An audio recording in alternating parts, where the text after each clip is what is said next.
that you bores and ghouls keep coming back for more. You're loyal to the gore. Well, that's good. Welcome to Now Playing's Creepshow retrospective series. You see that crap? All that horror crap? Things coming out of crates and eating people? Dead people coming back to life? People turning into weeds, for Christ's sake? Part of the Now Playing Stephen King movie series. One more morbid masterpiece. Hosted by Arnie. Lots of people are going to rejoice when I'm dead. Stuart. That kid don't know if it's night or day when he gets going. Yeah, he's very dedicated. And Jakob. Oh, my dad says he's a genius. Join us at NowPlayingPodcast.com each week for a new installment of this series, and keep coming back as we continue looking at all the movies based on the writings of Stephen King. Are you scared? Because you should be. And join Arnie at booksandnachos.com for in-depth reviews of all of Stephen King's books and short stories. I told you before, I didn't want you to read this crap. I never saw such rotten crap in my life. Where do you get this shit? Who sells it to you? These podcasts contain detailed plot spoilers and harsh language. Meteor ship! Listener discretion is advised. Are you afraid, Jerry? No? Well, then let's go.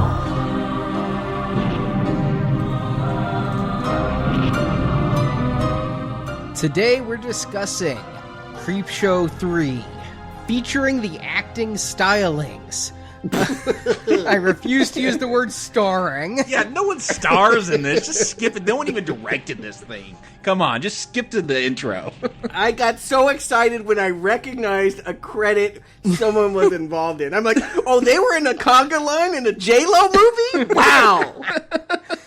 For the sake of consistency, Roy Abramson, Chris Allen, Magia Villa, AJ Bowen, Elwood Carlisle, Ed Dyer, Bunny Gibson, Bo Krezek, Camille Lacey, Alina Madison, Emmett McGuire, Stephanie Peedy, directed by Anna Clavel, and James Duddleson. This is Arnie, and I'm back! Woohoo!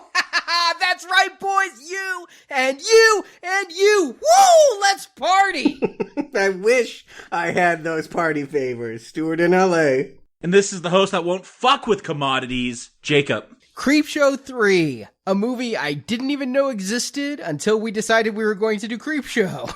I knew that they wanted to make it. I worked LA Film Market. One of my first jobs when I came to LA was to work. Basically, I felt like a maintenance man, but I was running around a hotel where they were promoting all these movies that were made that they were trying to sell in the independent world, or movies they were trying to raise funds to make. I saw this poster, and it was so bad, I couldn't believe that this would actually be a movie that could be made or sold. Even the poster was bad? Oh, yeah. How do you mess up a poster? I mean, that's what sells a movie a lot of times. Well, I didn't believe that they had a movie in hand. I'm like, oh yeah, good luck making that one, Creepshow 3. But lo and behold, yes, it actually did get made. And yeah, that's why we're here.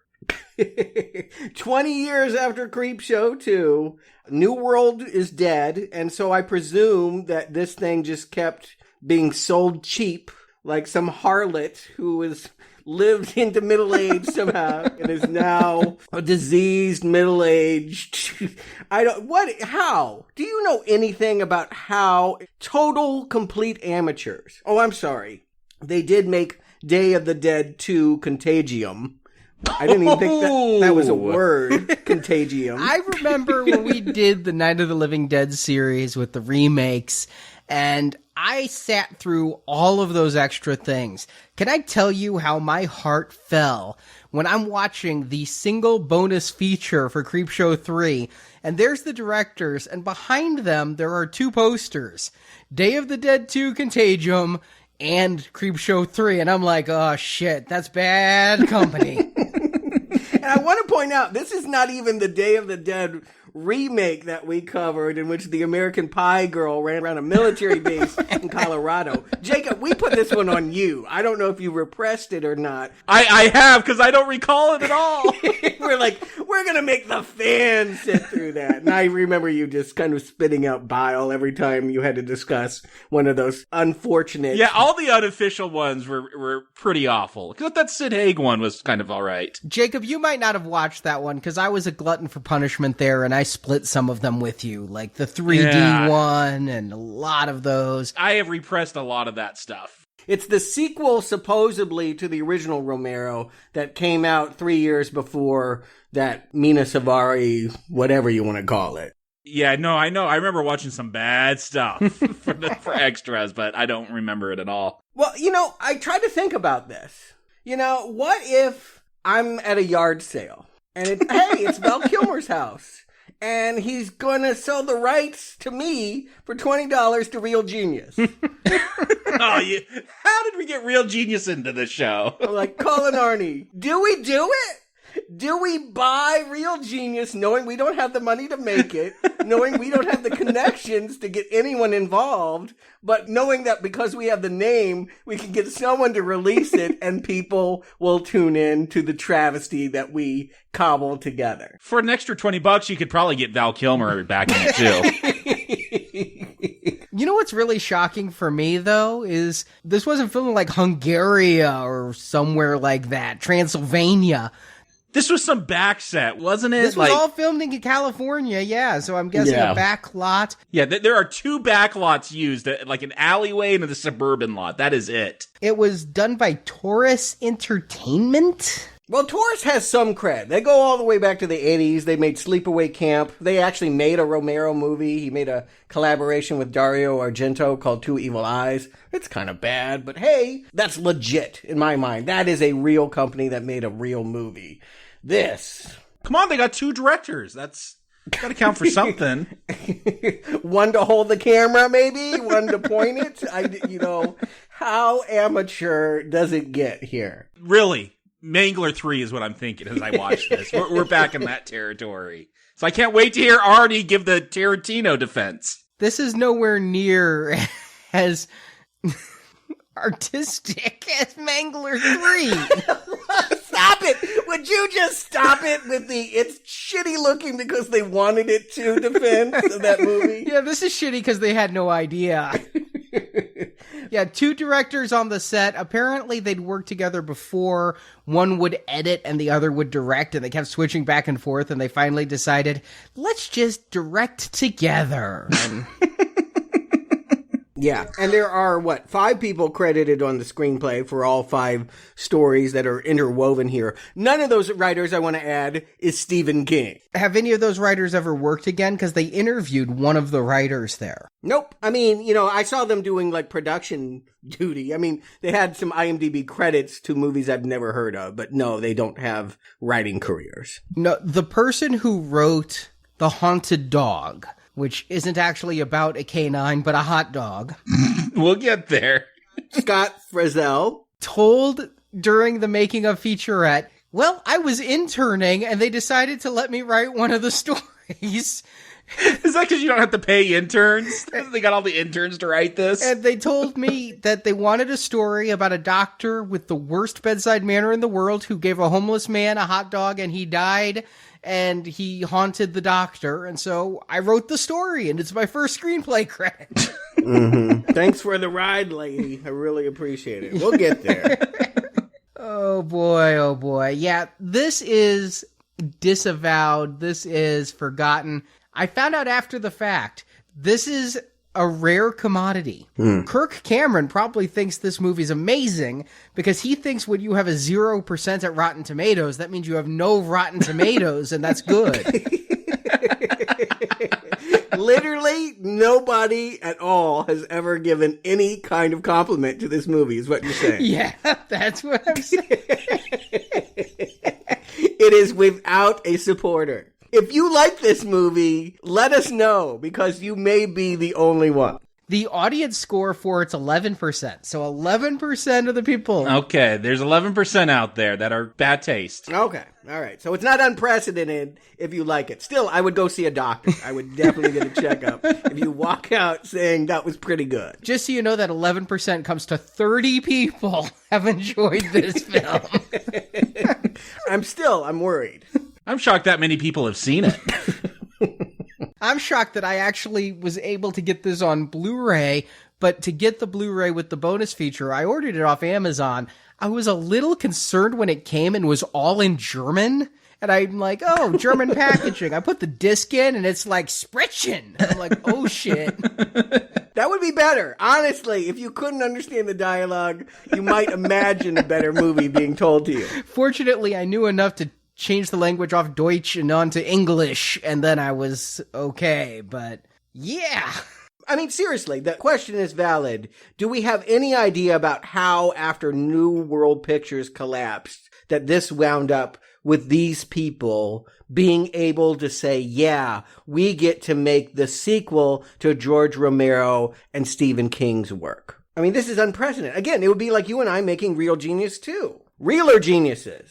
It is kind of like the Mangler or the Children of the Corn stuff. No, because that was crap to begin with. But this was a really fine homage that should never have fallen into these hands. I mean, it should have never gone into Creepshow 2 territory. To go sink even lower into this is shocking. I know. Yeah, I was complaining about them not having enough money last week. I mean, shit. Well, Taurus Entertainment did become the owner through God only knows acquisition, merger.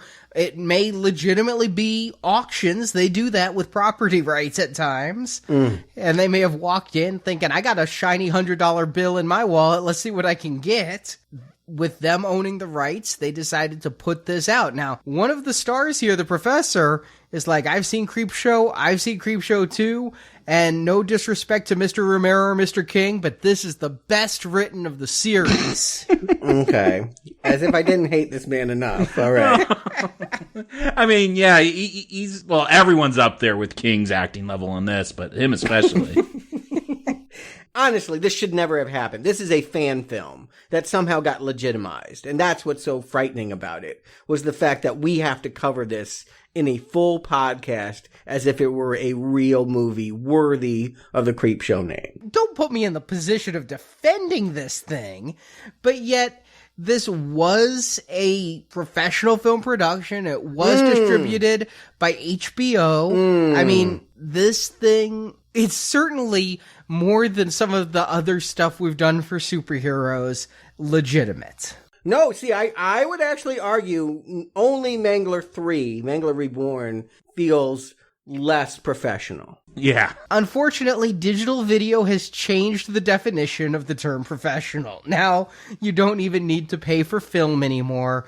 Any yee-hoo with a rental budget can make a movie, but I'm saying because of Taurus Entertainment, yeah, this was a professional gig, if not exceedingly low budget. Not just no budget, no apparent knowledge of the original. It'd be like, yeah, we got Real Genius, Arnie, but I'll write it because I don't remember the movie. So let me do it. It's really funny when during the interviews, like all the cast and crew are saying, yeah, I watched Creepshow. I really liked the big amoeba in the lake. Or, yeah, I watched Creepshow. Oh no, they're referring to Creepshow too? Yes. I watched Creepshow. I love the wooden Indian story. Yeah. Oh. Admittedly, if that's your bar, it's much more manageable than the original. Yeah, this is a rough one, guys. So, Arnie, why don't you just get into this plot and we can live through Creepshow 3. There's 5 stories here, so kick back. Crack one. You might need it tonight. Yeah, but first we got to get to the 2 wraparounds. Or 1 wraparound and 1 intro. I don't even know. In the town of Creepyville, a series of What? Is that really the name of this place? Yeah, everything's called Creepy. The streets are like Creepy Lane. Yeah. Oh. Yeah, the professor's wedding invitations, Creepyville. In the town of Creepyville, a series of stories play out, many overlapping and each with weird and strange endings. The first story, Alice, follows the titular teenage brat, When her neighbor, Professor Dayton, gives her father a universal remote control, Alice's life is what goes out of tune. When her dad, Police Detective Jacobs, changes the color setting on the remote, Alice's family is replaced by all African Americans. There might be a hint of some racism here, because then he hits subtitles, and the family changes to a Hispanic, Spanish-speaking family. They hit some more buttons, and Alice finds herself invisible and slowly mutating into a hideous melting blob. What button was that, by the way? I think tune. Finally, the professor arrives and tells her she has now become her true form, which then changes her into a rabbit that the professor keeps as a pet. And the rest of the Jacobs family seem to have no memory of ever having had a daughter named Alice. Honestly, listeners, I'm going to hate you if you just turn off the show now. I mean, why do it? Why? I had to write this plot summary. I hope at least one of you stays to listen. Hell, we spent 4.5 man-hours watching the thing, and then I spent another hour on bonus features. Love yourself, people. Think more of yourself. And less of us. In the second segment, the radio, security guard Jerry buys a radio from a bum. It doesn't seem to work, but when Jerry goes to smash it, it goes all her and starts speaking in a female voice, giving Jerry instructions on how to improve his life, including cleaning the kitchen, eating a sandwich, and stealing $300,000 from a neighboring pimp. She's also giving a lot of financial planning advice, specifically diversify and stay away from commodities. The radio has Jerry commit several murders to cover up his theft. Detective Jacobs from the first story investigates, but he's a horrible cop, and Jerry looks like he's going to get away with it. But Jerry ignores the radio's advice and refuses to kill his friendly neighbor hooker, instead running away with her. But the radio was right. The hooker kills Jerry for the money, only to be killed herself by the pimp, who has a radio of his own. See, the radio voice did diversify by having multiple people who she advises. The third story is Call Girl, about Rachel, a serial-killing prostitute. But not a prostitute from the last segment. Every woman in this is a prostitute, except for the melting girl that turned into a rabbit. Let's face it, this is as if it was done by Frank Miller. But we'll talk about it. But Rachel was briefly in the radio segment. But Rachel's called to the house of a young man named Victor. And when he expects some kinky S&M sex, she instead repeatedly stabs and kills him. But what she doesn't know is Victor actually didn't own the house, but he's a vampire who killed the residing family. And so Victor comes back to life and kills Rachel. The fourth segment is The Professor's Wife, featuring Professor Dayton from the first segment. It's like Pulp Fiction, don't you see? Oh, you went there! You're doing a Mangler 3 on this. The prof has found himself a wife, and he has invited two of his favorite students, Charles and John, to meet her. But the two grad students think the woman is so pretty and acts a little weird, so they're convinced the professor has finally made a fully realistic android wife. They go to dismantle her to see how she works, but she was real. The professor had actually ordered a mail-order bride from Russia, and the two young men chopped her up and murdered her. They flee, leaving the professor to find his dismembered fiancée. Which leads us to the last segment, Haunted Dog. Dr. Farwell is a physician with perhaps the world's worst bedside manner. He has no empathy or sympathy. He ruthlessly hits on his attractive patients. He throws prescriptions at patients. He brings pills to illegal parties, hosted by Victor, the vampire from segment 3. And he has been ordered to work at a free clinic for 30 days. That neighborhood houses lots of bums, and Jerry gives one of these wretches a hot dog he dropped on the street. The bum, Cliffy, eats it and is poisoned. He dies, but his ghost haunts Dr. Farwell. Eventually, the haunting causes Farwell to die of fright. And we end with the professor's wedding, his wife bandaged up and barely able to walk. She tosses the bouquet, and her hand flies off too, and he drives away as his neighbors, the Jacobs, are there, and the mother remembers their daughter Alice, causing the rest of the family to believe she's gone crazy, as credits roll. Oh, you didn't even mention the opening, which scared me. I mean, we talked about that awful animation in Creepshow 2. Here, they got a drawing, and they're just going to move the camera around. Like, of some fortune teller. It's a static image, people, and they just move the camera around to different parts of it. And it only gets worse from there. One of my friends is actually a professional animator, and he was talking to me about Flash animation. And he said Flash animation is not bad, but you have to actually invest the time to do it and not just use that tween function to hop all around the place.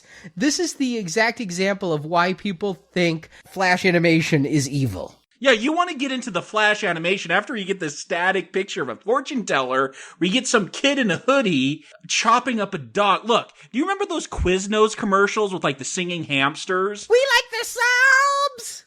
Yeah. I'm not even like singing bad. That's actually how they sound. Look up Sponge Monkeys. They're tremendous. There you go, Sponge Monkey. I mean, I messed around with Flash animation after I saw that. I'm like, oh yeah, you can do some funny stuff. The stuff I did with no knowledge was better looking than the Flash animation. Like, this is awful. Did any of you cry? Because I did. When I saw this, I got very scared. This is probably the most scared I was during this movie, and it wasn't because of horror. No, I literally turned it off. I went to the bathroom. I'm like, I'm going to come back to this when I can prepare. I finished watching this about 90 minutes ago. Like, I literally couldn't bear the thought of hitting play and watching the rest of it after watching what appears to be a parody of the South Park animation. I mean, yeah, this thing in a hoodie. Oh, yeah, that's supposed to be Kenny? I don't know, but there's a dog that bounds up to it. It kills it, brings it into a garage where we see electricity happening. I don't know what that means, but he ends up being what I guess is this movie's version of the Creep. There is going to be a weird man. You know, there's no horror comics in this. Why would we ever want to tie to that? No, it's a man who serves real dogs as hot dogs. Yeah, we'll see that hot dog stand or pictures of it throughout the different segments. I guess that's a wraparound story. Like, it starts off bad and, it may get better. This may be the worst part of the film. Like, it is awful. It's the worst part. This is my favorite part of the film. I kid you not. I actually think that the stylized animation with the little kid hoodie. Oh, you're just doing this on purpose. It's not stylized. It's incompetent. You're doing this to hurt me, Arnie. I know that you are. You do not mean That's this. like saying a 3-year-old scribbling is stylized because, look Come how on. abstract it is. No, this is not stylized. No. I liked the design of the hoodie. It kind of reminded me of the dude from Trick or Treat. Not the movie we're covering on the donation series, but, you know, the recent horror anthology. Samhain. Yeah, I remember Samhain, and I remember Trick or Treat, and this movie, sir, is no Trick or Treat. No, it's not. But I'm just saying the color choices and everything. I watched this animation and I'm like, well, killing the dog isn't exactly an inventive story. I wish it had a punchline. I wish there was more there. Yeah, it turned into a hot dog. Get Did it? It's a hot dog. And meanwhile, he set up his booth right next to a sign where someone has posted missing Fudge our dog. And so, get it? That's the best stinger. It's actually one of the better written episodes. I mean, at least it does have an ending. Well, yes, but I'm just saying, as far as this all goes, it gave me a little bit of hope. I liked this actually better than the animation in Creepshow 2, where the creep was delivering comic books like they were newspapers in the 40s.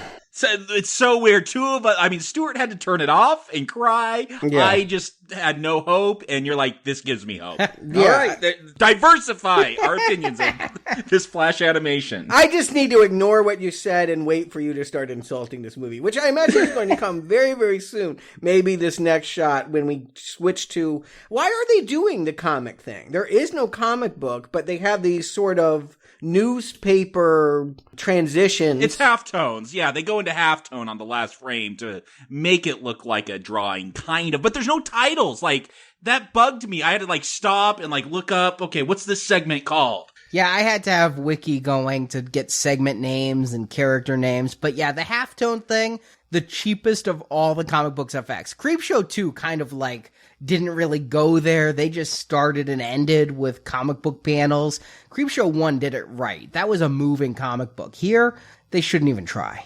No, I could open any photo in Photoshop and just make it go halftone in literally seconds. Yeah, it's a very quick filter. Again, I ask, would it kill them to have had somebody in a hoodie passing out the comics? Like, why couldn't they at least do that much?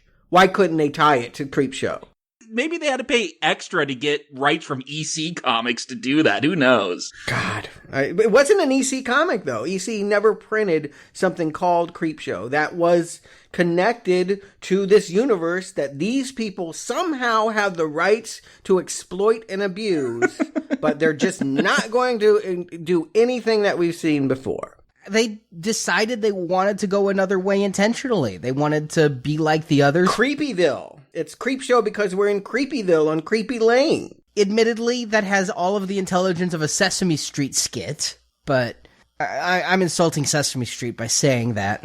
Yeah, please. I mean, at least there's an educational value here. Here, you're just going to feel pain. And the reference is Alice in Wonderland. It's not horror comics. They're going to do some 21st century spin on Alice in Wonderland in which she accesses Wonderland by a magical universal remote control that changes the universe. You know what? I hate Adam Sandler. I've never seen Click.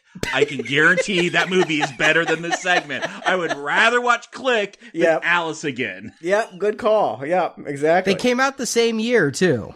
I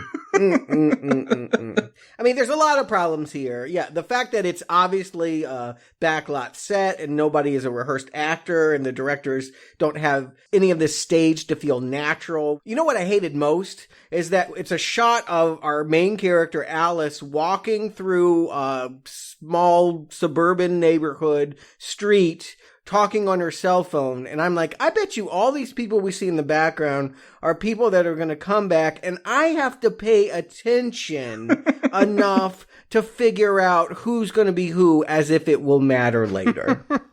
I had to watch this movie twice because I figured for the show we should know where all the tie-ins are. And you're right. In this opening, we see the professor. We see the vampire from segment 3. Is that him? He's so out of focus, though. I was like, that could be him or not. He's supposedly some hot guy that's there. Did he just move into the house? I guess we can talk about that later, but okay, that was him. I was not sure, even upon watching this scene twice after I sat through the movie the first time.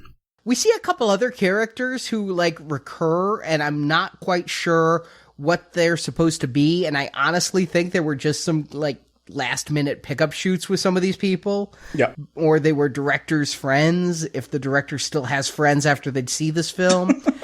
Oh, this is made by friends. I mean, I can tell that this was all... I mean, again, the fact that all of these segments are being written by different people, you get the sense that they raised the money for this by being like, well, you do a part and you get this money, and it just feels like a collection of 5 different people doing 5 different things, which makes me wonder, are there going to be better segments than others? I actually feel like Alice is probably my least... yeah, I'm going to commit to least favorite. Yeah, it is my least, too. And look, what is there to talk about?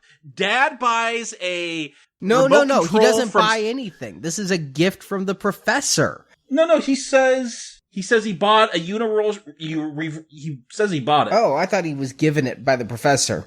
It's confusing. No, he bought it off the street. There's going to be a bum street vendor later on, and we'll see that remote. Right. We have a mad scientist that lives in suburbia with Alice's family, and he hawks his wares by giving it or trading it with a homeless man on Skid Row, who then gives it to various characters. That's going to play out a couple times in this movie, and it doesn't really matter how he comes by it. The point is that, we hit the color correction button and we turn black. We hit the subtitles, we turn Hispanic. It does matter how they come about it, because I honestly thought this whole thing was a plot by the professor. Because she's walking down the street being a mega bitch, which I'm like, are they trying to write her that way? Fortunately, they were, because I thought she was just abysmal as she's talking on the phone about how much she wants to get out of Creepyville. And the professor tries to wave her down and she just blows him off and calls him creepy. And so I thought this was all a revenge plot by the professor putting his bitchy neighbor in her place. Well, it might be because he made that remote originally and he'll use it later on. Oh, yeah, she so deserves to be melted into a rabbit because she wants to go to the mall to buy shoes. This is so fitting. I was so cheering it on. Give me a break. What's so weird, and this may be sensitive, but when you go from the white family to the black family to the Hispanic, why do they just use the same dialogue? Like, that's, change it. If you're gonna go for that, go for it. Like, they're talking about her skinny butt, talk about that ass when it goes to a different family. Like, it's just so generic, and I'm like, what is going on? So you're saying instead of the grandma always saying an ass matters, the white grandma should have said tits matter and the black grandma should have said ass matters? I'm just saying, look, we all come from different cultures, change it up. The fact that they all just say the same thing, there's a lot wanting. Is this an idea that has even been workshopped? Hey, I want to do a story about a remote control. We're workshopping it right now. Like, I feel like we're talking through how to make it better.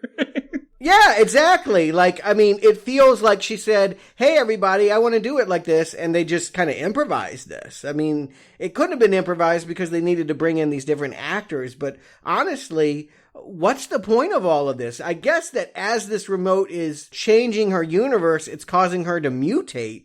And she's going, her body parts are falling off. Is it for comedic effect? Are we supposed to be horrified? I think this whole movie is for comedic effect. I think nothing here is supposed to horrify.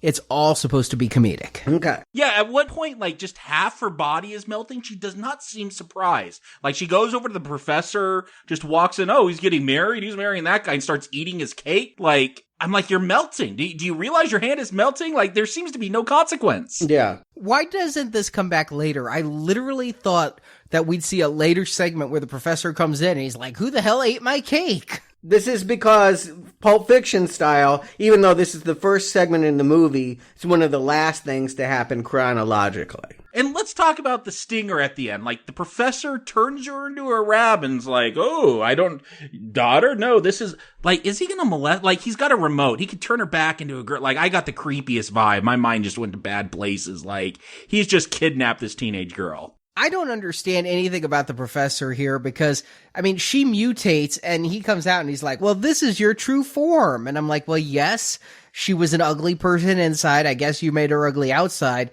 How does that translate to rabbit? There was something said about her diet. I don't know. Do rabbits have fat asses? She's got no ass. She's got a skinny ass. I can't tell you what's going on. I know that her name is Alice, and there is a white rabbit in Alice in Wonderland, and there is a Mad Hatter, and this man will later be laughing and wearing a hat.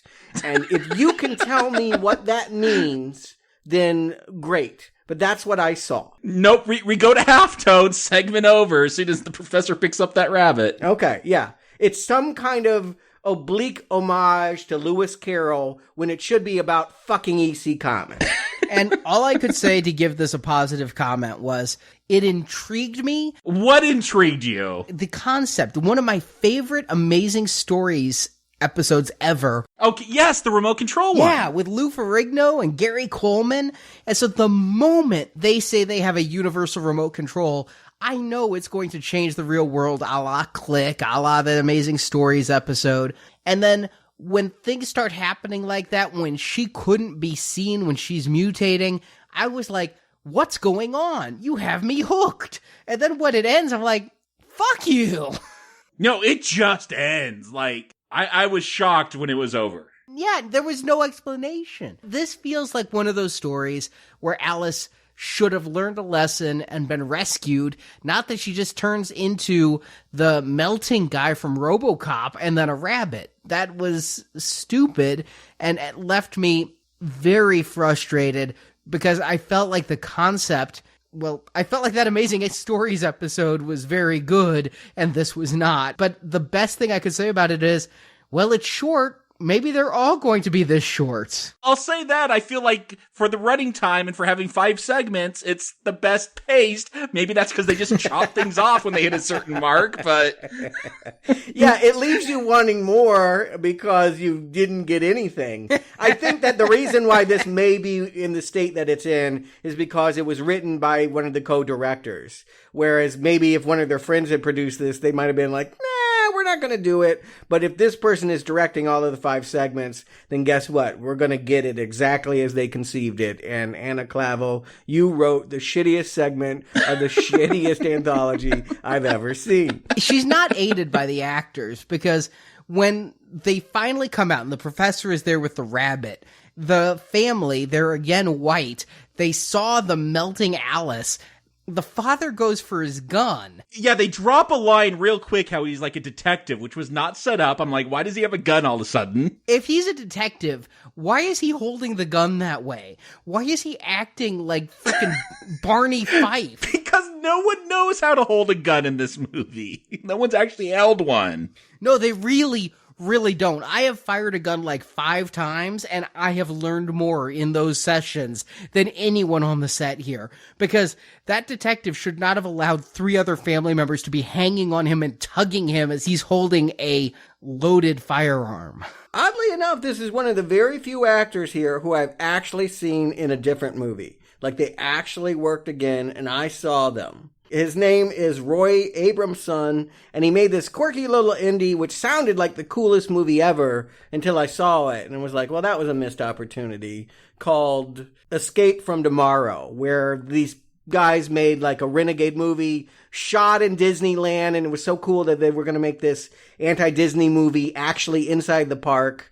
And, you know, it had some creepy moments. There was a scene or two that kind of worked, but overall... Yeah, it was a disappointment. I remembered hearing about it when it was all the rage, but I never actually watched it. Yeah, and he's the star of it. And he's gotten a little bit better, yeah. yeah, than he is here. But let's move on, because it is better from up here. Everything is up after Alice. Yes, the next one, though I'm not entirely sure I understand. Maybe you guys can help me. I'm going to say that for every segment. I can guarantee you I don't understand, but I do feel like at least this feels like there was a Twilight Zone episode about a radio that broadcast from a different time. Maybe someone here actually paid attention to an anthology horror sci-fi series, and so that makes it exciting. Look, if I say I kind of like something in this or like it, I like the concept. Like, the execution's always going to be bad, but yeah, I kind of do like this one about the security guard who breaks his radios, who, again, he goes to that bum who's just selling stuff on Skid Row and buys a new radio from him. Yeah, we'll find out eventually that it's a professor's invention, like the universal remote. It's a radio that has a sentient, I don't know what, financial analyst who is going to, or maybe a dominatrix. I mean, it really seems to get off on giving our main character here, the security guard, Jerry, details about everything. Clean up your apartment. Yeah. Cook dinner. Keep in mind, later on, they're going to say the professor was trying to build a wife. He was trying to do robotic spouses, and that's kind of what I got off of this. Is it's like immediately when the radio starts talking, and it takes a little while to get there. I feel like this is a bit of a slow segment, but when the radio finally starts talking as Jerry's gonna smash it, and it's like, clean the kitchen, don't you like it better clean? Make dinner, eat a sandwich, don't use that much mayo. I'm like, is it a nagging spouse immediately? Well, that's kind of, again, I'm using finger quotes, but the humor of it is that he's listening to this radio.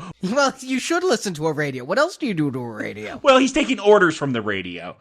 What's weird is that it doesn't start giving orders. It doesn't become sentient until he breaks the antenna and he replaces it with duct tape and a hanger.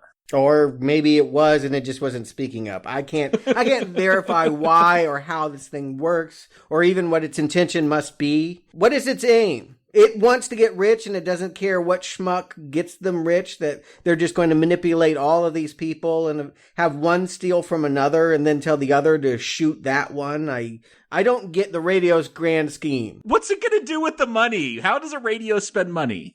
Yeah. More importantly, how come he never goes, hey, you're a radio. Why are you talking to me? Is there a ham operator somewhere? He is very accepting of a radio to the point that I really thought this might be a psychosis and he thinks the radio's talking to him, but it's all in his head. But then the coda of this story means no, the radio was really talking. Yeah. I do feel like we're here with one of our better actors. I've actually seen A.J. Bowen before. He has appeared in a few Ty West movies. I don't know if you know Ty West, but he's an up-and-coming horror filmmaker that made House of the Devil, The Sacrament, and this guy usually is his star. I've seen this guy's face before, but I couldn't place him. What seems weird, and I noticed this in a few segments where they set something up and there's no payoff. Surprise, surprise with this level of writing. But he's ordered to go get some money. He climbs up into some building and he's looking for something. He finds a dead squirrel and he gets freaked out. And the radio says there's going to be giant squirrels coming along. Is that a nickname for a hooker? Because I actually thought there was going to be like some monster squirrel coming. They couldn't afford a giant squirrel on this, but I think I took that as a euphemism as people trying to steal his nuts. Oh, interesting. There is, wait for the brilliant, it's going to drop the mic, blow your mind. But later in the third story, when the hooker Rachel goes to meet Victor on a porch, there is a statue of a squirrel, and it's really big. I noticed that. I'm like, do I have to pay attention for a squirrel in every segment now? But I don't think there is one. Again, this is what makes me so angry, is like, oh, you're going to pretend that I need to be smarter to pay attention to all your clever referencing, when it all adds up to nothing. I mean, honestly, yes, Jerry is, got a flyer for the hot dog cart, and there's a lot of pointing and referencing about the future. The pimp is going to, deal with the call girl in the next segment. But what does it all mean? What is the world that they built here in Creepyville that I should pay such attention to its nuances? Yeah, there's lots of Easter eggs, but these eggs are all rotten. They smell like sulfur. Rotten to the core, yeah. You know what this reminds me of, though, is we've been talking a lot, as we should, discussing these anthology movies, about anthology television. And there was Tales from the Dark Side, Tales from the Crypt, Twilight Zone. But you guys remember Monsters?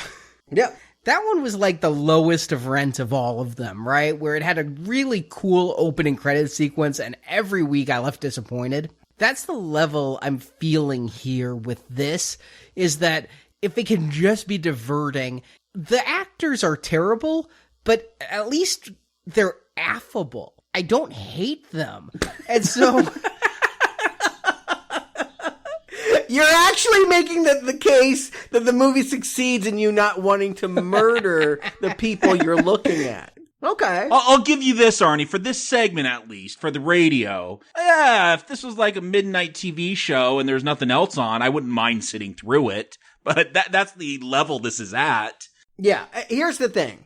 With a little bit of tweaking, this could have almost been a par episode if you had established that, I don't know, the security guard wanted to get money or established his goals. If you had made him a character, I guess we're to presume because he lives in Skid Row, surrounded by such abject poverty and depravity, that he must want to get money and escape. But honestly, he's a blank as a character, and all he does is listen and follow the instructions. The fact that he has no relationship with this radio. But if you had written it that way and allowed his character to come through, it might have felt like a morality tale that, yeah, he didn't listen and got shot for it. That essentially he gets paranoid as he gets more money, and his hooker neighbors suddenly become targets and target him. I think one neighbor is a pimp with his hooker. We do see Rachel, the hooker, leaving this building at one point early on in the story. But the other neighbor he has, I think, is an abused woman. Like Sherry. Yeah, she's just being beaten up by her boyfriend or husband. She's not a hooker as far as I can tell. He kills a couple of his neighbors. We get the detective dad from the first segment who wants to drink milk with him. Like, that just feels added on, like, oh, maybe he noticed the residue from the tape. His investigative technique is as good as his gun posture, okay? That guy is a doofus. But you know what? I think that's intentional, so I'm going to go with it. Yes. Yeah. Well, I'll support half that statement. They are doing comedy with a capital C. Yuck, yuck, yuck, yuck. He's a really bad detective, and that should have us rolling. But I don't go with anything in this movie. And the hooker in here, she really seems to like Jerry. I mean, she keeps trying to strike up a conversation with him. And so when he does steal the pimp's money and decides to run away with her, that seems like a bad idea. I thought she was taking him to a place where he could get more money, even though he already had money. But then she decides she wants to piss in the woods, and they're just going to drive up to the tree. I mean, they just left a building with indoor plumbing. What is going on? It's an abandoned house she's going to take a piss in. It's like not even the woods. I don't even know where they are. They've driven away. They're going to buy some property. You're right. There was a shot of a house. That's true. I guess they found an abandoned house that they could film at for free. Yeah, there's absolutely no danger of just going into a strange house and pissing, but does she know at this point that he stole the money? I don't know what people know. Maybe. Because she goes off to pee and leaves him there, and the radio is telling him to kill her, or she'll kill him when she finds out about the money.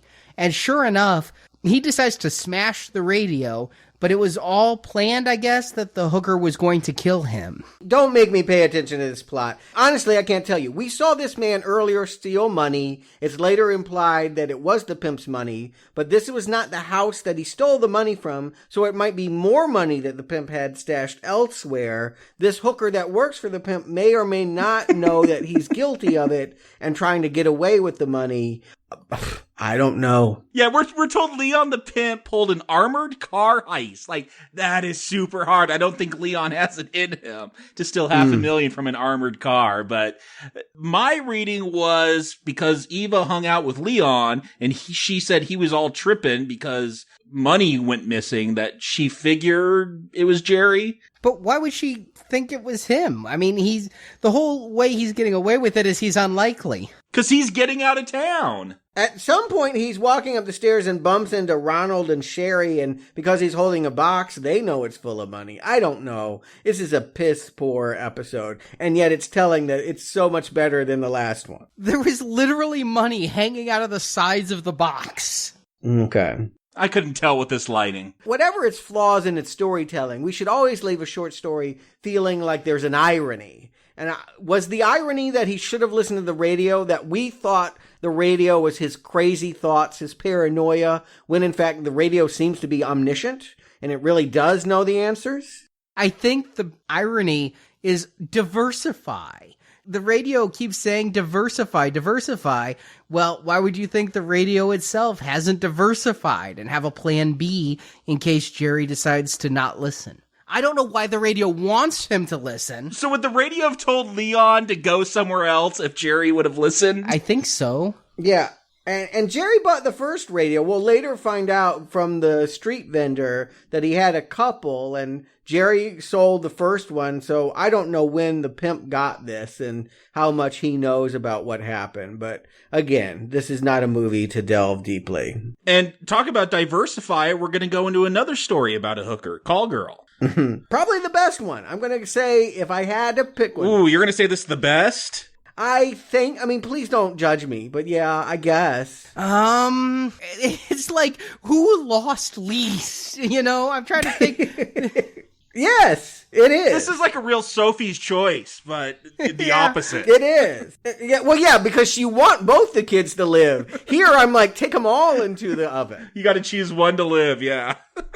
But yeah, I think what I like about this one, and like is in air quotes, is the fact that it at least gets back to the formula that we saw in Creepshow episodes, like Something to Tide You Over, where a really bad person kills, thinks they're going to get away with it, but in fact, the person they kill is going to get them back. Yeah, it definitely had that kind of a feel to it. And is it wrong that I wish that, like, people were more attractive? Like, Victor is going nuts for Rachel, but I'm like, really? That's kind of a... Look, I had no doubts that Rachel was a knife murderer. Because you see those arms? Like, I thought she might be an MMA fighter or something. She was buff. Yeah, I was thinking Glow. Yeah, the glorious whatever, ladies of wrestling. I mean, she definitely is imposing. The story's pretty thin. She has to go around killing people. She not only kills men, she also kills a random homeless person. Does this person pop up before or after? She was hanging out with the bum who sold Jerry the radio. Okay. All right. So, yeah. I don't think she was preaching Jesus, though, like she was to Rachel. No, there's no continuity with how people act. And in fact, there's some broken continuity in even who people are. But, yes. Yeah. They're still all in Creepyville. Yeah, and she also runs in, she ends up being in the neighborhood that Alice is from, and she runs into two guys we're going to see in the next segment, the students, Charles and John. So they have a lot of, like, connect her to this story, connect her to that story, because we know that it can't stand on its own. We must have the interlacing in order to feel like this justifies itself, because we know it's flimsy as a standalone story. Yeah, I mean, did you hear how fast Arnie did the summary of this one? I mean, Rachel gets a call to go to Victor. You know something's up because there's no pictures of him with the family. He says he's the black sheep. I'm like, okay, let's get on with this. I did get hope. When we see the dead family, I'm like, wow, this could actually be good. Serial killer against serial killer. I'm looking forward to the fight. Yeah, until he says, chain me up and blindfold me. And I'm like, does he want to be killed for his sins? Like, what's going on here? Well, he can be, because he's immortal. I guess he's a vampire. I don't know what he is. He goes out in the sun, though. He could be a Twilight vampire, maybe. He's a monster that can't be killed by being stabbed. The point is, he has the edge of whatever I don't know what he knows about her. He called her because he found a random card on the ground. So it's not like he knows. Not in this segment, though. That's coming later. Yeah. But that's earlier. The later segment is something that happens earlier. Not to get too confusing. But we'll find out eventually that it is just happenstance that he picked up this girl. He is picking up, vagrants and people to feast on. We will find out later. But yeah, I think even before you see the dead family, he's up to no good. I wasn't sure about that. My read on all this is, though, that he had no clue she was a murderer. He really wanted to get laid.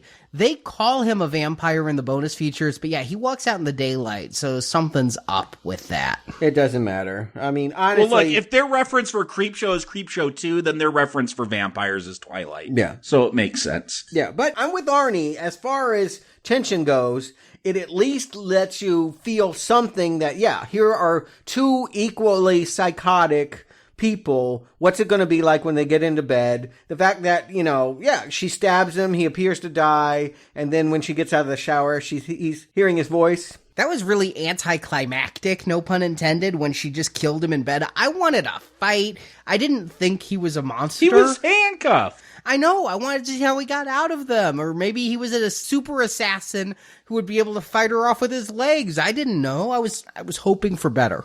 No, I think it's structured correctly. I mean, we know he's a killer. He's allowing him. He makes the point of saying, blindfold me first. You know that he's submitting to her. He has no fear of her. He doesn't know what she'll do. I agree. He doesn't know she's going to kill him, but he doesn't worry when she does because he can't die. And the fight should come after she gets out of the shower. But instead, I guess we get one of the better makeup effects. It's a makeup effect. Yeah, a makeup effect. Yeah, he gets some fangs. They blew the budget on that thing. I mean, that's far better than Alice. Oh, come on. Let's wait till that melted face at the end. Come on. Yeah. Well, anyway, he bites her on the neck, and then... Is he living there now? Because he is the guy standing on the lawn in the Alice segment, which is... chronologically speaking, coming the next day.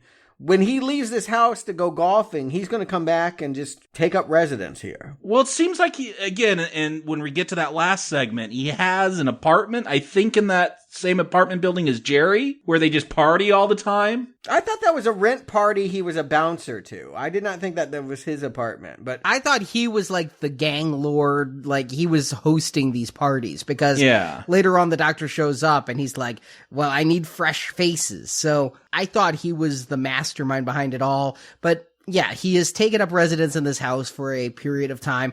Who knows why? Maybe I'm not even going to make shit up. I don't know. Yeah, I agree. We can only take a guess because there aren't character development. The tenuous connection between the stories, they're just so proud that they were able to connect it. It's like they threw 5 different jigsaw puzzles up in the air and we're so glad 2 pieces fit together. It doesn't matter they were from 2 different sets. And that's what I feel like. Yeah, the stinger here is that the mailman that we've seen before and a neighbor that I don't know if we've seen him before are basically just going to accept the fact that a total stranger is living in Fat Joe's house now and he's a vampire. So, okay. Question, Fat Joe. Earlier in this segment, we see some guy talking to a hooker saying he's going to put her in films and he's chased off by the pimp. We're going to see this guy later, but is he anybody? If he's Fat Joe, he's one of the dead people strung up in the family living room. Yeah, I'm confused. Why are you worrying about it? This movie does not demand you to worry about it. Yeah, exactly. A nuclear bomb has been dropped. Don't stop to, like, pick the furniture up. It's all melted. It's all bad. Just run. Run! All right, well, we'll run to the fourth segment, because that one, yeah, he kills her, and we move on. It was kind of fun, kind of sexy. But we go to what is surely the most absurd segment of the whole thing, The Professor's Wife, where we start and find out Alice's grandmother is the dean at the local university. So Alice's grandmother is the professor's boss. When you learn that, boy, the movie just opens up, right? New readings. I'm like, wow, mind blown. A professor who has been locked in a laboratory for 20 years working on... I'm sorry.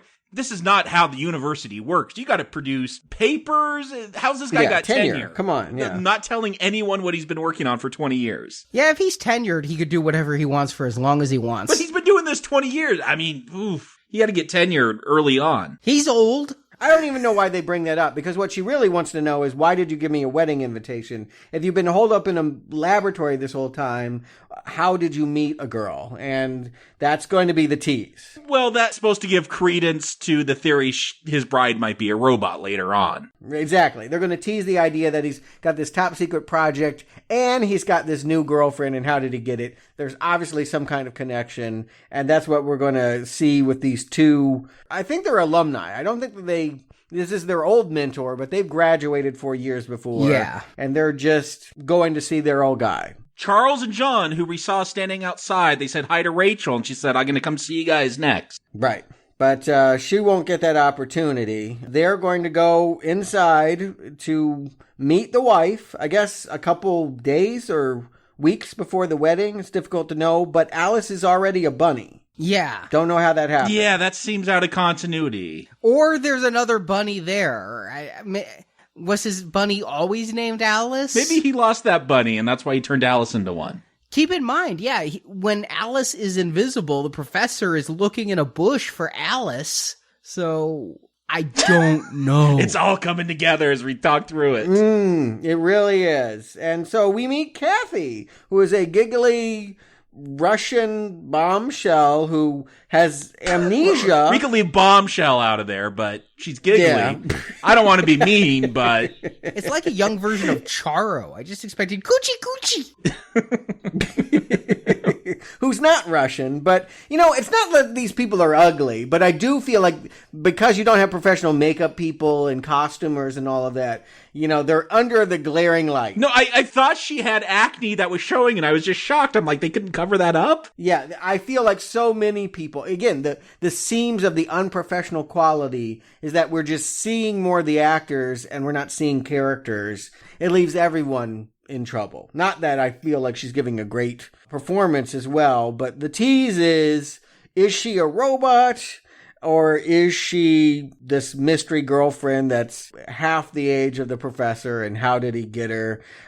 I guess this is an homage to the Pulp Fiction segments, that third segment where they have to clean up the guys whose brain matter splattered. And oh, you're reaching. I think this is just supposed to be slapstick humor. Look, please, this is not Tarantino level. I'm saying those guys watched Pulp Fiction smoking a lot of dope 500 times and said, oh, let's write a segment, and this is all they could come up with. It's a bad pot-headed remake of that segment. I do kind of feel like this kind of taps into that Creepshow vibe, like where, you have like that, even though I hated the lonesome death of Geordie, it kind of feels like, it's not so scary, but it's just more ironic or absurd that these Charles and John, they think about all the practical jokes this professor has pulled, and he had made a robotic snake at one point. So, hey, maybe she's a robot. Let's go look for her off switch. I'm like, ooh, this could go in a very dark place. Like, I'm not even thinking of chopping her off, just like pulling her clothes up, looking for an off switch. Yeah, it goes there, but the professor is perhaps... I don't know if he's the best or worst actor in this thing. I mean, he's a definite brown arrow for me. I'll put it that way. He's so over the top. It's like he walked right out of a 60s sitcom when they're showing him playing these jokes where I guess, haha, I wrecked your car by taking it by remote control and stuff like that. I'm like, the biggest problem with this segment is it goes on too long. And it felt like the professor was doing a lot of it without anyone else on the set. And so I'm like, this is painful to just watch this guy mug and overact. He really did watch the first Creepshow and say, I want to bring that Stephen King performance to this one.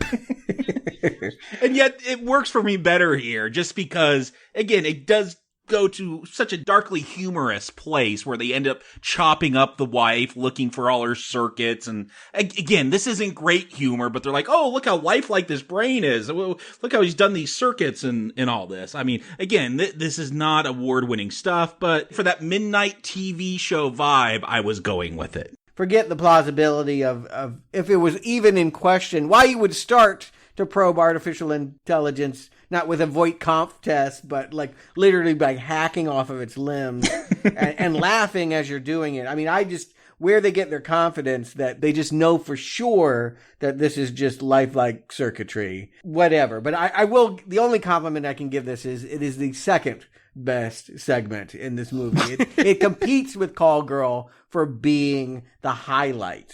I don't know. I'm in the current ranking. Call Girl is number one, the radio, then the professor's wife, then Alice. I'll say thus far, this is the top one for me. Okay, yeah. But I did like the gore when they're chopping her up. I mean, it looks very rubbery, but the kind of Grand Guignol gallows humor here as they're pulling out her brain and everything. It's fun in a, not nearly as smart, but kind of in the RoboCop way when there's like lose the arm, that kind of stuff. Here's the one thing that they really needed to fix. Okay, I get that you're going to do a one joke segment where they laugh hacking up a woman and realize, oops, we killed our mentor's wife. But how are they explaining that she didn't remember details of meeting him? That she has amnesia? Transient amnesia. She just randomly forgets things. Okay, that's, try harder. Try a little, please.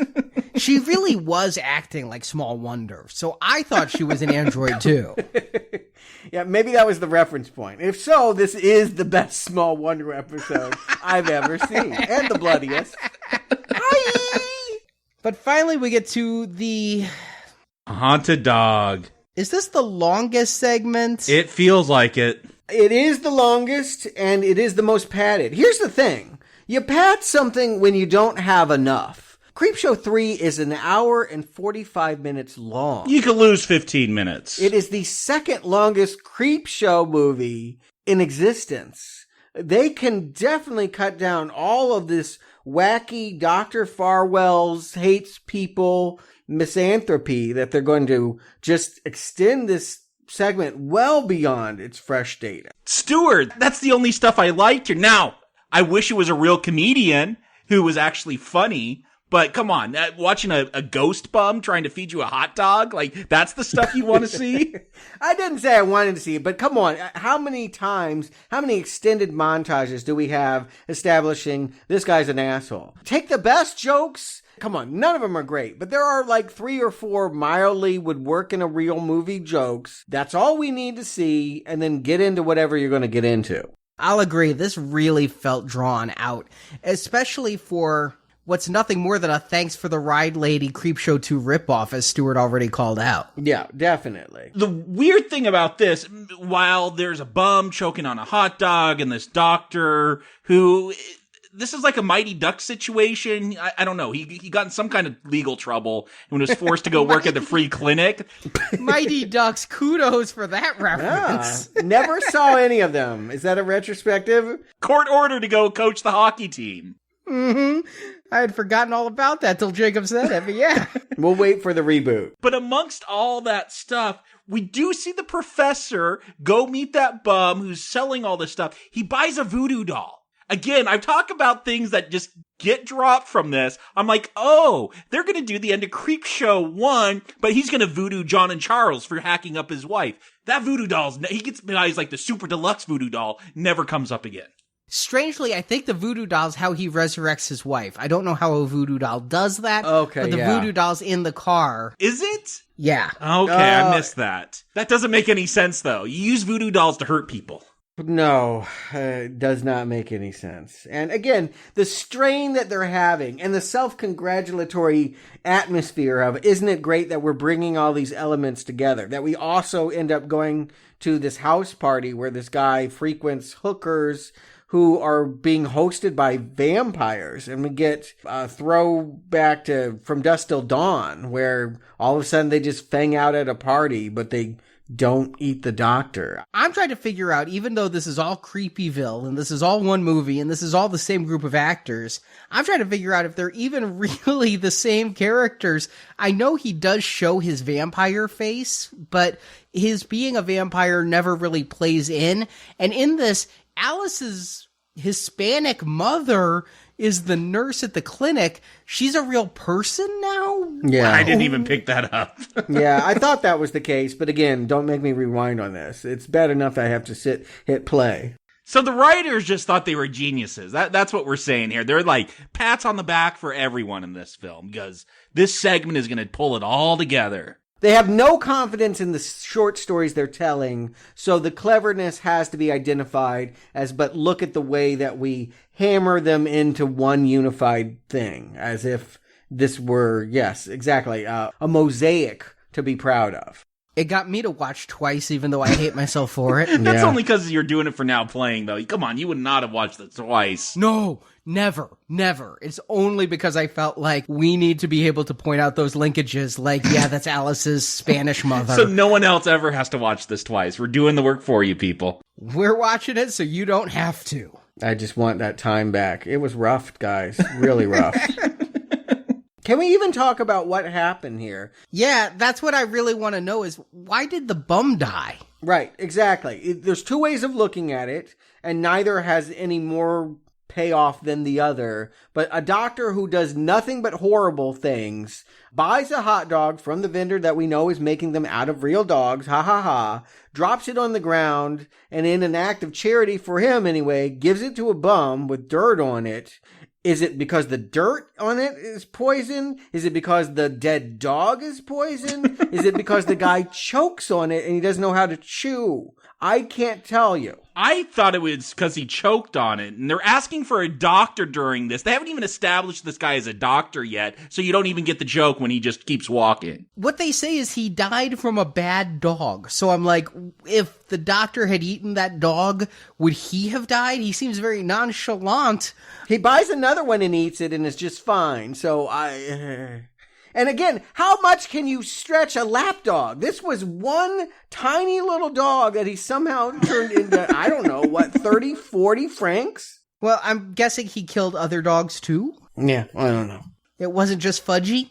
I don't want the extended cut with that flash animation showing him catch more dogs. Thank you for sparing me that. Still the best part of this movie. No, it's not. It is the worst. It is the worst. But yeah, I would think if somebody died and they said bad dog, all right, I now just saying it out loud get that it's a pun, bad dog. Uh-huh. But I would think everybody at that hot dog stand would be throwing their wieners down in disgust and saying, I will not eat that. But no, everybody's still just munching away. Yeah. Again, this was the one written by the intern. Credit to him that it's better than the one the director wrote.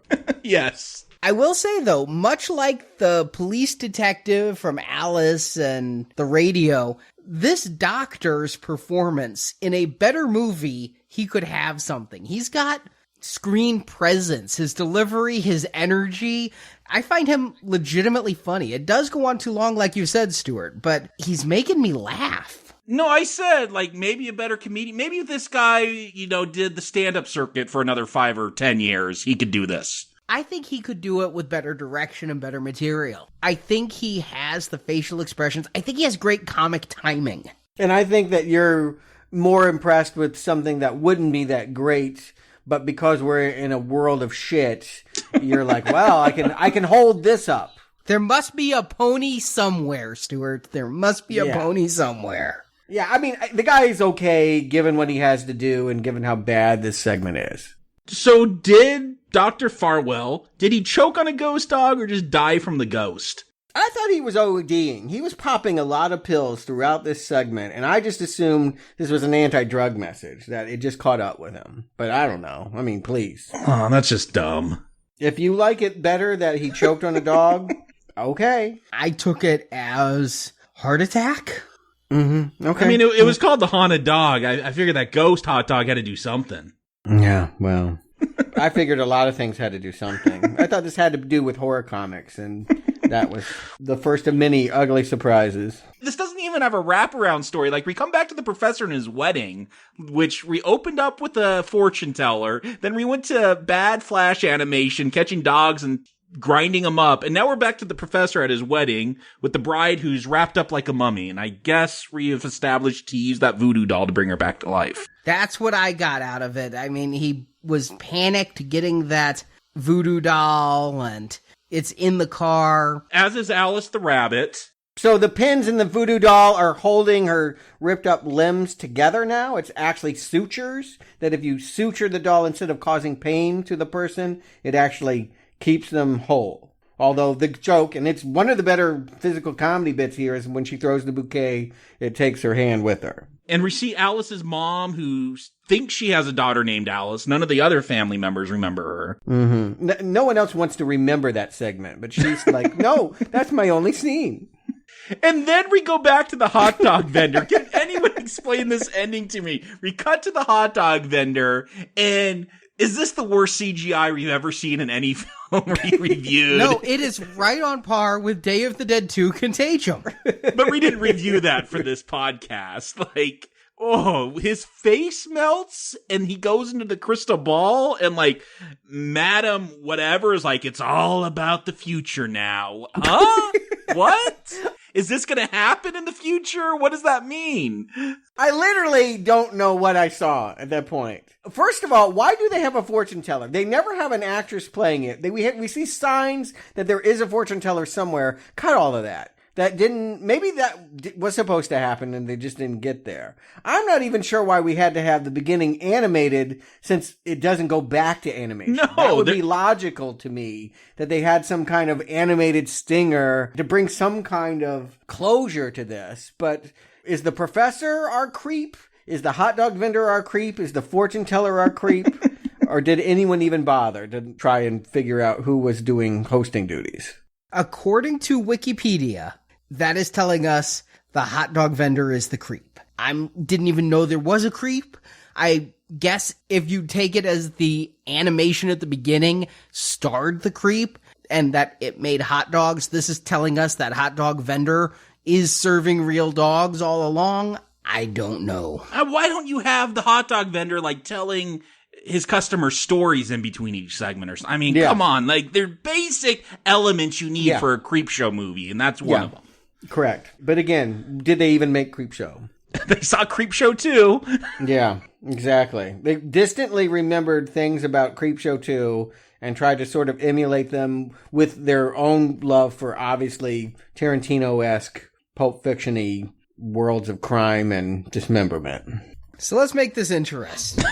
Jakob, Stuart, which is the least shitty of the segments in Creepshow 3? Jakob, rank 'em.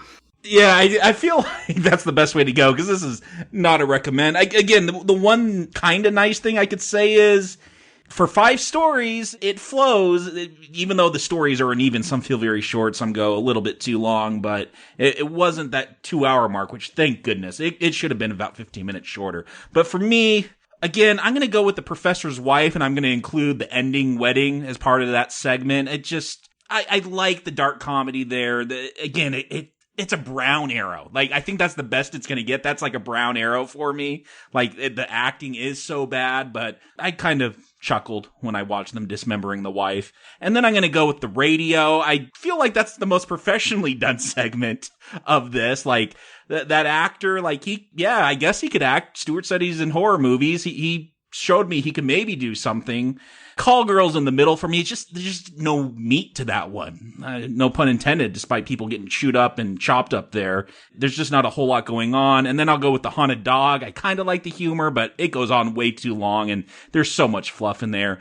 And then Alice. Let's just not talk about Alice. Forget that one. Stuart. You know what? They're all rat turds in your big kahuna burger. But the least chokeable one is Call Girl. The ones in the middle tend to be a little bit better. I think Call Girl, I mean, ranking them is real hard here. Call Girl, Professor's Wife, or The Radio, maybe in that order. They're kind of all, like, bad. They're just bad. But with some shaping, they could have been okay. And then you got the things on the end that are just, you'll choke on these rat turds the way that this bum choked on the hot dog. I mean, I guess Haunted Dog, Alice, and then the animated stinger are the way the rest of it is. But that stuff just takes it to a new level of putrid. Oh, that animated thing is so... I didn't even think of that. That is... Oof. Turn it off there. Don't even get past the animation. Turn it off then. That's how bad it is. The only thing that this pioneered, I can honestly say, the only thing that I feel like this thing did was it beat S. Darko and Cell 2 into ruining a good franchise earlier than they did. Yeah, I've never heard anything good about that. Never seen it. It started a trend of having unqualified, unconnected people with no money being able to legitimately make sequels to movies that just completely melt your face the way that this hot dog vendor does here at the end. It is just pathetic. And if you want to see this done well, go watch Trick or Treat. This is all terrible. Yeah, S. Darko. There's a movie that I just dread someday Now Playing will turn its sights on Donnie Darko, and I will have to watch that film that I have legitimately boycotted. Like, just, I refuse to watch it. Oh, you never seen it? Refuse. Oh, okay. I just wonder what's worse, that or that sequel they made for Crouching Tiger and the Dragon. Oh, that's another one. Oh, I couldn't even get through that one. Why do these people get away with it? Again, it's some kind of quality control, isn't it? There has to be a law. I mean, really, I feel like we need to pass a law about, like, you need to have a certain amount of dollars in the bank in order to make a sequel. The law is called intellectual property law, and the problem is these companies go bankrupt, and then the law is the Wild West. I can't believe that they got this legally. I just can't. So, yeah, this movie's an utter piece of shit that I regret wasting my time on. I regret wasting your time on. But ranking the segments, man, I'm torn because I liked The Doctor and The Doctor One Haunted Dog, but that segment just went on too long. If you chopped 10 minutes out of Haunted Dog, it would be my number one. But I think I will go with Call Girl, then Haunted Dog. Well, you're actually going with animated sequence above it all. Yes, the animated is above it all. I just want people to understand that. It was short, it was painless, it was kind of cute. No, it was so painful, especially for how short it was. But yes, animated sequence, Call Girl, Haunted Dog, I guess The Radio, then the overacting professor, and then Don't Ask Alice. She's just too small. Yeah. We all agree that is a bad way to begin and, set the bad tone. It really could have recovered. I didn't think Alice was so bad that it couldn't recover. At the end of The Radio, when I'm like, once again, you have a great premise, or at least an interesting premise, a good for an episode of Monsters premise that you just don't end well, I'm like, I'm going to be exceptionally pissed if every segment's an interesting premise with bad payoff, and then they just stopped having interesting premises. I don't think that Creepshow ever was about telling the most innovative, interesting stories that would blow your mind. It was about telling stories we've all heard around the campfire, but doing it with a verve and a glee that was infectious and that made you feel young and enthused about it. And this movie has none of that. This was made by people that don't seem to know EC Comics, don't have much love or skill for what was originally done by Romero and King, and are just not worthy. I take it as a point of pride that most of them, when you look at IMDb, never worked again. They never worked before either. I mean, this is not a job. Yeah. Stuart's really got the voodoo doll out, like, cursing this cast. I do. I mean, I liked Creepshow. It would have been one thing to do it to something that, Children of the Corn 10, whatever. But come on, you don't deserve to get this. And whoever sold them is the worst villain. I mean, whoever sold them this property, shame on you. Shame on you. Well, they did try to recover this. Yeah. Oh, no. A couple of years after this, it wasn't a movie, so we don't have to do it, but in 2009, Taurus Entertainment licensed out the Creepshow property to a company called HD Films, which I haven't heard of any more than I've heard of Taurus Entertainment. But they were going to do a 10-part web series called Creepshow Raw. Yeah, and it would feel completely like a fan film if it didn't involve people you've seen in real movies before. Oh, it had real people in it? Michael Madsen. I don't know how much he counts these days. Yeah, the mom from the Goldbergs. And then behind the camera, we have... Fez. Yeah, Wilmer Wait, what? Valderrama, 2 years That after 70s 70s show show was canceled, is now a director. Okay, so this wasn't going to be good, right? Have you seen this single episode? It is. It was only about 10 minutes long, and it was better than any segment in Creepshow 3. It really was a recovery. Low bar, but okay. Yeah. I mean, it was fine. Next week, we're talking about Tales from the Dark Side. I would say Creepshow Raw, the only episode ever produced, was as good as the Frame story from next week. And what I would say is they at least had some affection for what King and Romero had done. They do shots. Like there are stills where Michael Madsen turns to the camera and we see the comic book background light up like a halo behind him. You know, the kind of stuff when like Ted Danson was, under the water and the lights came up. Like that expressionistic comic book lighting was used. They would fade to comic book. They really did want to get back to where they were in 1982 when the first movie came out. But it doesn't feel like a real episode. It feels like something you cobble together and then say, all right, give us money and we'll remake it professionally. Yeah, I couldn't find out anything as to why only one episode happened, but... I know why they didn't make any more. I mean, it's no mystery. No, it is. I mean... Is it better than Creepshow 2? No. Okay. Well, there you go. It's on par-ish. I mean, yes, if you don't mind wasting 8 minutes of your life, if you get tired of watching the cat play the piano and Chocolate Rain, then yeah, this is, quote, par. But I do not think that this is worthy of the Creepshow name. No, I do not. Well, with that, we close the book on Creepshow, and part of me hopes we return to discuss a Creepshow 4 someday that means we don't end on such a sour note, and part of me hopes that this just stays buried like the old man from the very first Creepshow story.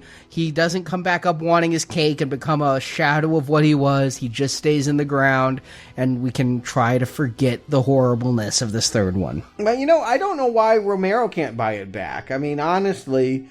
Creepshow 3 came out at a time when he was returning to his Living Dead saga. He had just made Land of the Dead and, would go on and make those other ones. So, I mean, why not give it back to him? Just sell it to him and let him do it. If you're going to do it... You're assuming he wants that. I don't know why he wouldn't. I mean, he wanted to. The reason why we even got Tales from the Dark Side, the TV series, is because they wouldn't let him make Creepshow, the TV series. But we'll talk about that next week. And don't forget, our donation drive is going on now. This Friday, we're going to have another story about a hitchhiker. Creepshow 2 had the hitchhiker. This Friday, we're going to have the Hitcher. Came out a year before. Creepshow 2, of course, was an 87 horror movie. We are now covering all the rest of horror of 86. We've gone to gold level, beyond those early Fly movies. And yeah, this is maybe one of the more culty popular ones that we're covering here. I know a lot of people that love The Hitcher. Never seen it. I only know C. Thomas Howell from Soul Man. And E.T. and The Outsiders. I mean, come on. So you can find out all the details about that by clicking the banner at the top of nowplayingpodcast.com. So Jakob, Stuart, thank you for joining me. And until next time, thanks for the ride, lady. Thanks for the ride. Still here, kiddies? Well, it's time for this boogeyman to boogie. I'll be slaying you, boys and ghouls. Thank you for listening to this episode of Now Playing, and we hope you've enjoyed the show. Why don't you ask us to leave, prune face? Yeah, why don't you run us out of town, Sheriff? Now that you've heard the movie review, head to booksandnachos.com to hear Arnie's reviews and analysis of Stephen King's original short stories and novels. If you can hold your breath,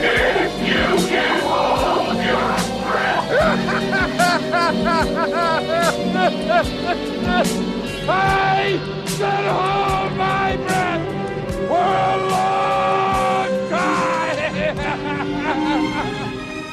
And come back to NowPlayingPodcast.com to hear our reviews of other Stephen King movies, such as Carrie, The Shining, Children of the Corn, Cujo, and dozens more in our archive section. It's my cave. I want it. It's mine. Also on our site, hear reviews of other films such as Maniac, The Texas Chainsaw Massacre, A Nightmare on Elm Street, Saw, Riddick, Friday the 13th, the Avengers films, Star Trek, and more. Find hundreds of movie review podcasts at NowPlayingPodcast.com and come back each week for another new movie review. If there's any movies that you want to see, don't wait. Also at NowPlayingPodcast.com/book, you can order Now Playing's film review collection, Underrated Movies We Recommend. This book has 125 reviews about films you probably haven't seen, but you should. I've never seen anyone so impatient, Billy, as if your life depended on getting the first copy off the presses. While at NowPlayingPodcast.com, be sure to join our forums where you can discuss this review with other listeners. Hey, looking for some companionship? Next week. Unless I get a better paying job. Support from listeners like you help keep Now Playing operating. You can find a link to donate using PayPal at the bottom of our website, NowPlayingPodcast.com. Wonder how much they'd pay for it up to college. You can also help out Now Playing by leaving us a 5-star review on iTunes. A link to Now Playing's iTunes listing can be found at NowPlayingPodcast.com. Good idea. Maybe I should. Now Playing's Creepshow series is edited by Heath and Arnie. Why don't you go back to your computer, you geek? Now Playing credit narration by Brock. Quiet down, would you? You talk too much. The film discussed in this podcast is the property of its respective copyright holders, and no infringement is intended. Heads are going to roll. I promise you that. The opinions expressed on Now Playing are those of the individual hosts and may not reflect the opinion of Venganza Media Incorporated. I can't get worried about it, man. I mean, no matter how hard I try, I just can't get worried about it. You know what I mean? Now Playing is a Venganza Media production, copyright 2016, all rights reserved, and no part of this show may be reproduced, repurposed, or redistributed without the written permission of Venganza Media Incorporated. Till next issue, try to stay scared,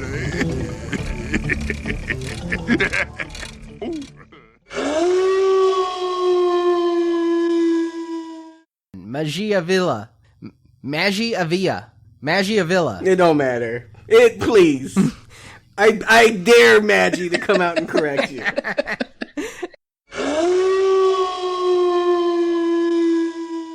She really was acting like Small Wonder, so I thought she was an android too.